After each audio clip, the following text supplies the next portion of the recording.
দর্শক, কৃষি বিপণন অধিদপ্তরের উপপরিচালক এনএম বাদশা আমাদের সঙ্গে সরাসরি যুক্ত হয়েছেন। এনএম বাদশা, আপনাকে স্বাগত জানাচ্ছি নিউজ 24-এ।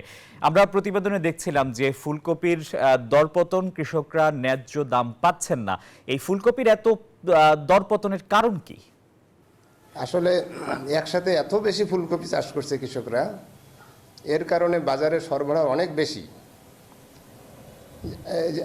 যার কারণে এই অবস্থা। কিন্তু যারা আগাম চাষ করছিল তারা কিন্তু প্রতি কপি ফুলকপি আপনার 50-60 টাকায় বিক্রি করছিল। তা আমরা আশা করি যে কৃষকরা একসাথে যেন এত চাষ না করে, একটু বপনের সময়টা যেন একটু ব্যবধান রাখে। 10-15 দিন ব্যবধান রাখলে এই অবস্থাটা হতো না। আমরা আশা করি যে কৃষি সম্প্রসারণ অধিদপ্তর বা অন্যান্য প্রতিষ্ঠান যেন এই সাজেশনটা দেয় যে একসাথে যেন এই চাষটা না করে।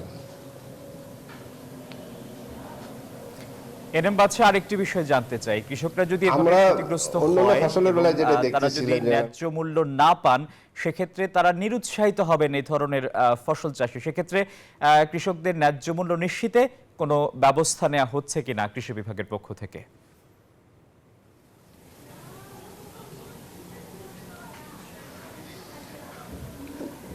এই এই এই মুহূর্তে যেটা আমরা করতে পারতেছি, চিন্তা ভাবনা যেটা আমাদের আছে, যে এই যদি কিছু স্টোর করে দেওয়া যেত, যে আমরা কিছু স্টোর করে রেখে পরবর্তীতে বিক্রি করতে পারে, এই ধারণা থেকে আমরা অলরেডি এই রংপুর বিভাগে টমেটোর 4টা স্টোর করে দিছি।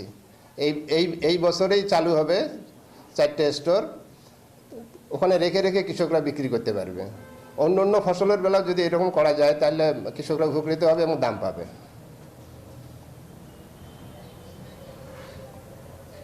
এরপরে আমরা আলুর ক্ষেত্রেও এরকম, গত বছর আমরা 235টা ঘর করে দিচ্ছি, আর এবছর আরো 155টা ঘর করা হচ্ছে রংপুর বিভাগে। জনাব এনএম বাদশা, আপনাকে অসংখ্য ধন্যবাদ আমাদের সঙ্গে যুক্ত হওয়ার জন্য।